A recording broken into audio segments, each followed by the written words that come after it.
Cage Minds, Micah Frankel at the Jacksonwink Academy, and I've caught up with, as you can see, the People's Champ. Back, it's been a while since I've gotten to see you in these circumstances, in this venue. Welcome back to New Mexico and training here, sir. How you doing? I'm doing well. It's good to be back. It's been about 6 years.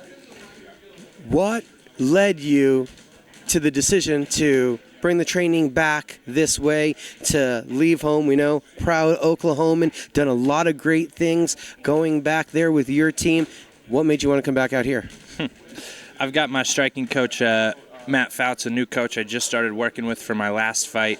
It was excellent work, and he felt it was important to come back up here. We needed the bodies and the training partners, so here we are. You're back. You're preparing for Fury FC 86. We're a little over 2 weeks out as we're conducting the interview. What are your thoughts on now conquering Fury? Fury FC 86. It's February 23rd. It's 2 weeks from tomorrow. I'm not sure when this comes out, so it could be 2 weeks from today. Yeah, man, it's me versus Jacobe Smith, the feature fight, again, February 23rd. Jacobe's got a lot of stuff in this sport. He's got a lot of accolades, attention, and respect, and I'm kicking the door down, and I'm looking to take it from him. He has 5 first-round knockouts of his 7 victories. He's one of those guys knocking on the door. He's impressed a lot. So how exciting does that make it for you of a challenge of somebody that you can get that kind of notoriety off of? Yeah, that's what I'm here for. You know, I'm not here to take some 4-year-old's lunch money or do something easy like that. I want something valuable, you know, and you got to go through a guy like that to get it. So, yeah, that's what I'm here for. Were you under 6 years old the last time you took a 4-year-old's lunch money?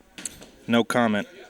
No comment. We're not sure. We're going to have to actually check the calendar, rewind the tape on that one. He might have been 6.5. We don't remember the first grade that well, if he was attacking the preschoolers or not.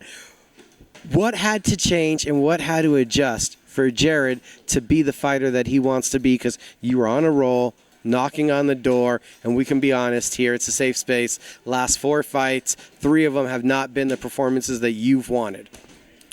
Sure. You know, I mean, look, it's a growing process. It's all part of the sport. I'm only 24 years old now, so I don't view that as a big setback. In fact, I'm happy I had the time to develop. You know, when I go into the UFC now, I'll be ready to fight anybody. That's where I'm at right now. That's why I'm fighting a guy who's 7-0 that everybody else is running away from, and I'm, again, running to him.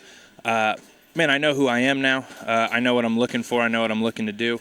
And I know what my preparation is. Before I was a little bit younger, a little bit more unsure. I was talented, but I didn't really have everything else going for me yet. And, yeah, now I feel like I'm in a spot where I do.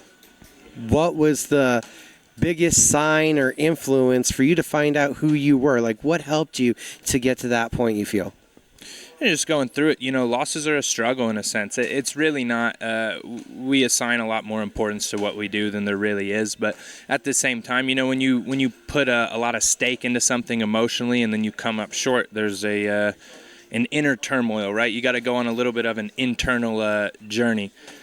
And, man, that's what it is. You know, going through 3 losses in the last 2 years is exactly that, right? You get a lot of time to reflect and you get a lot of time to learn about yourself. And so, again, you know, going through that, I know who I am now. You know, a win won't make me and a loss won't shake me, so to speak. I feel very confident, not necessarily confident that I'm always going to win forever, but, you know, I can go in there with anybody in the world and I'll put my best foot forward and I'll bring my skills.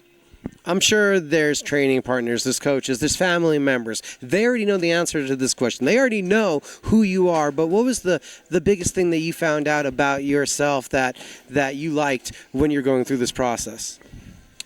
You know, Rickson Gracie tells a story about a fight he had when he was a young teenager, and he wanted to give up during the fight, and he tried to, and his dad made him go back out there, and he ended up, you know, he was broken. He had to go back out there, and then he submits the guy, and he realized something that, like, your mind can be your biggest opponent.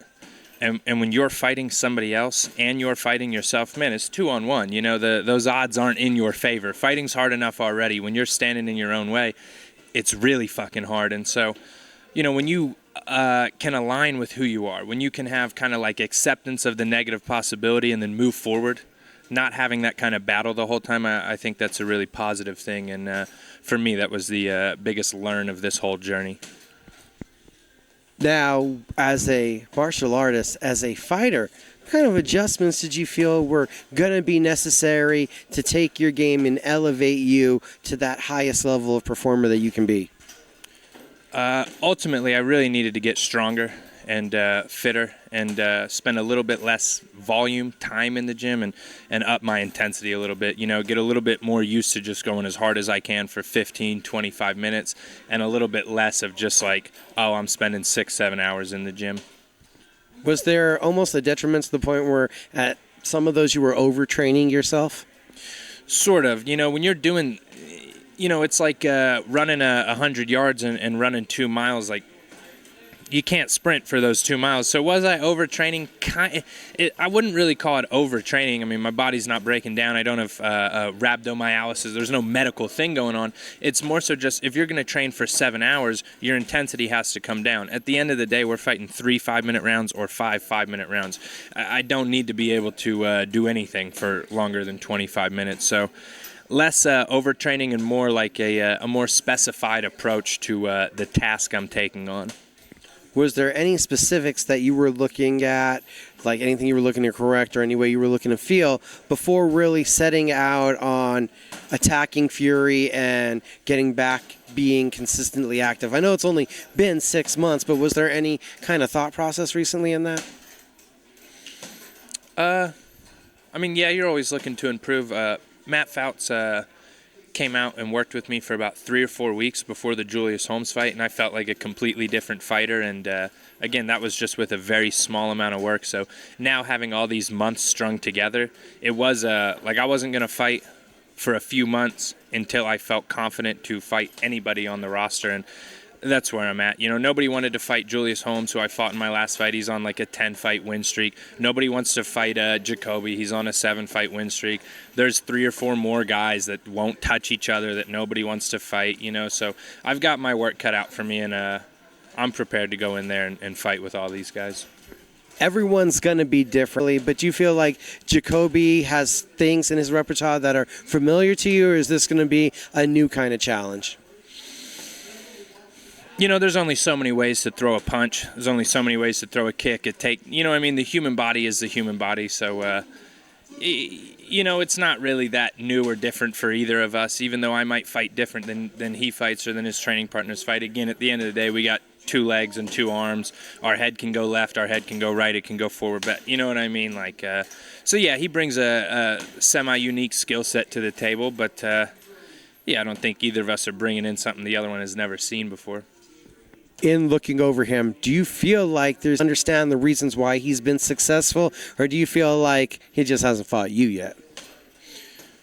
I mean, a bit of both. We're going to find out on February 23rd what happens when he fights me. But, he's a strong, fit guy. He's a very good wrestler, right? He can choose to take the fight to the ground against generally anybody that he fights and succeed in doing so. So it's a difficult guy to fight. I see why these guys have lost to him. A lot of them aren't very good. It would shock me if they managed to beat him. But again, I'm not those guys.